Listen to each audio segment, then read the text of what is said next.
everyone. The lesson I'll be doing today is a patterns lesson with foundation students.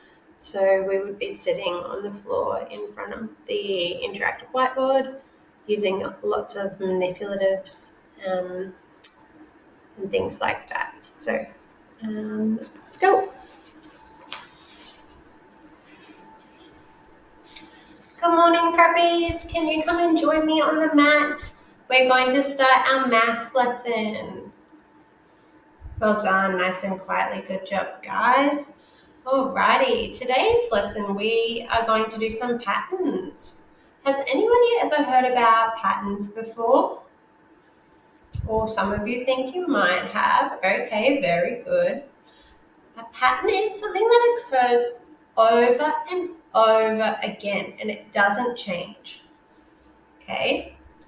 So today we are going to learn how to recognize, which means how to see a pattern, and how to continue the pattern, how to keep it going, as well as how to make our own patterns.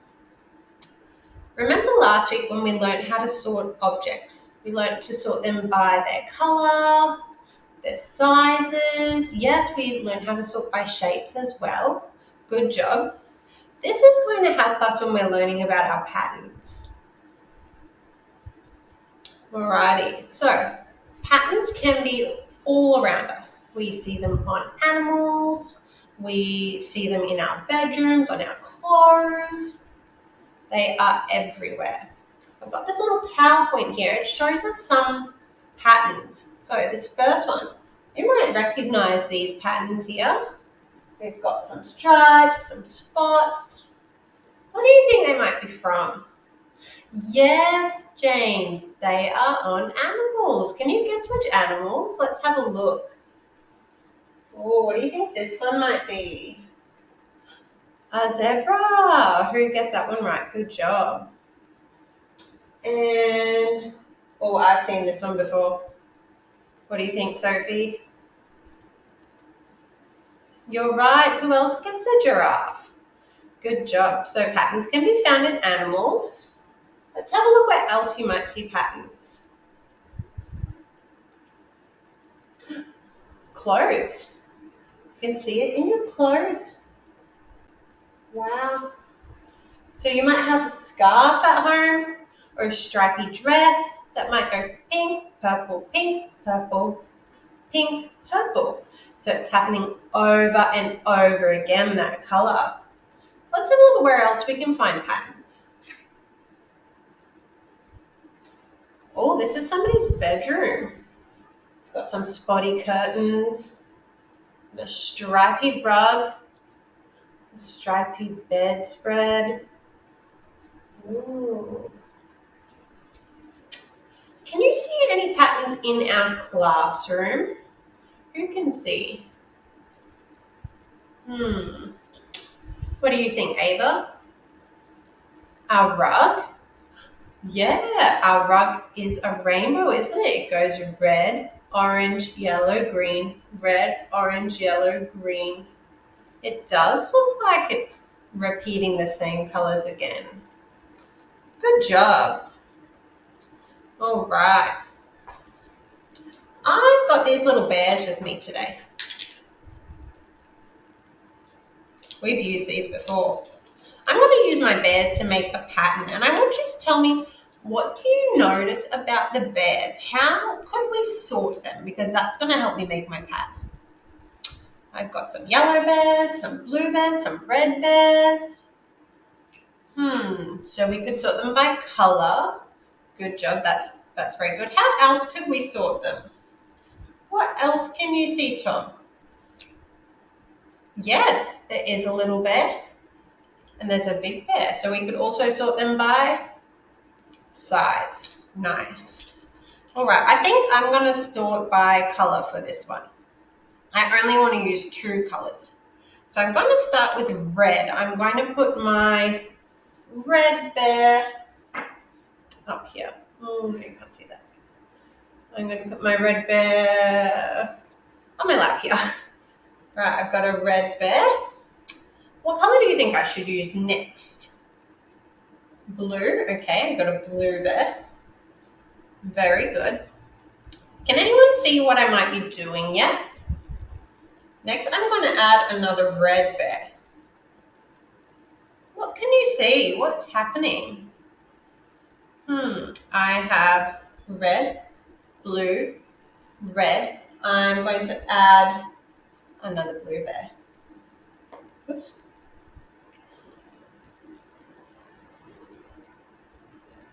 Red, blue, red, blue. I need a bigger table. All right. So, did anyone guess what I was doing? Red, blue, red, blue. What do you think I would need next after the blue bear?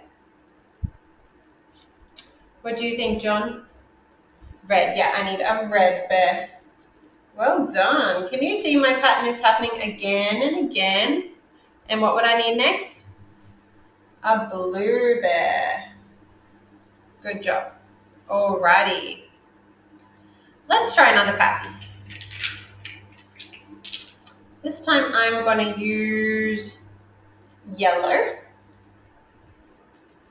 And I'm going to use blue. Right, yellow, blue.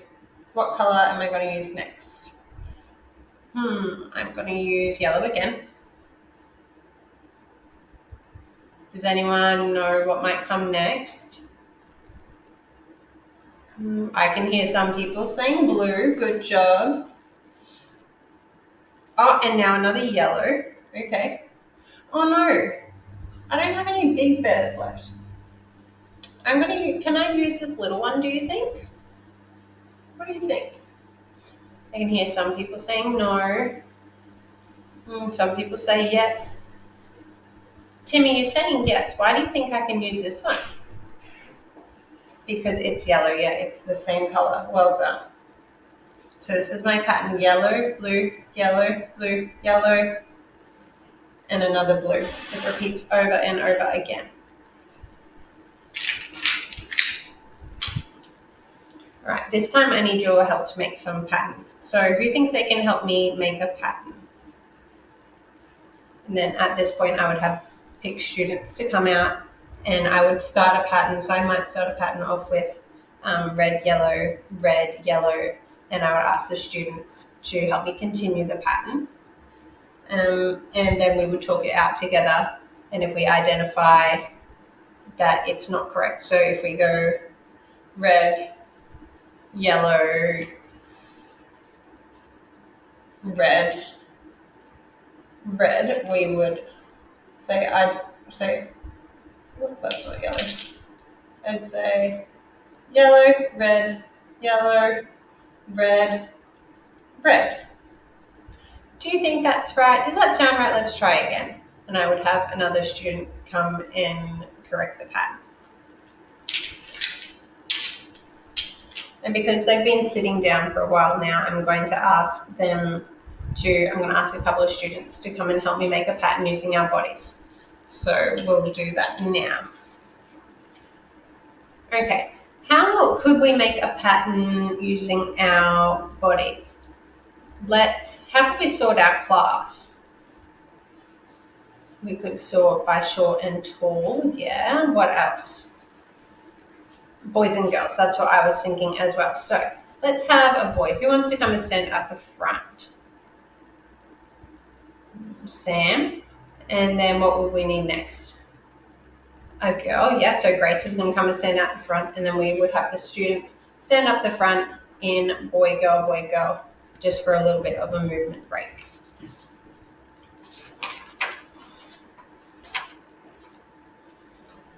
All right.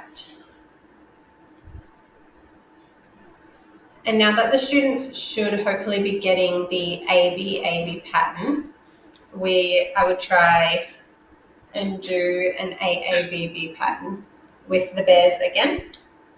And then once they've got that, we will go into our formative activity, which is on the iPad. So I've got a Pages template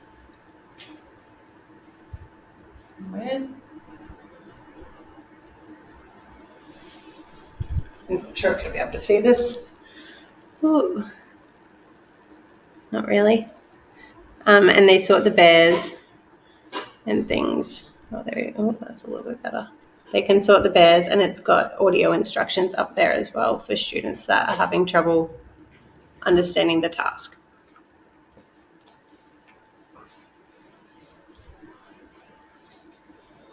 Once the students have finished the formative assessment on the iPads, we'll bring them back to the mat, and I will ask how they think they went. So we'll either indicate that with a thumbs up, as in yes, they can create a pattern on their own. Thumbs to the side means I need a little bit more help. I still need some practice. And thumbs down means I don't get it. And then to finalize off the lesson, we will do a movement break, a go noodle. It's called banana meatball. And it's about creating patterns. And that will finish up our lesson. Thank you.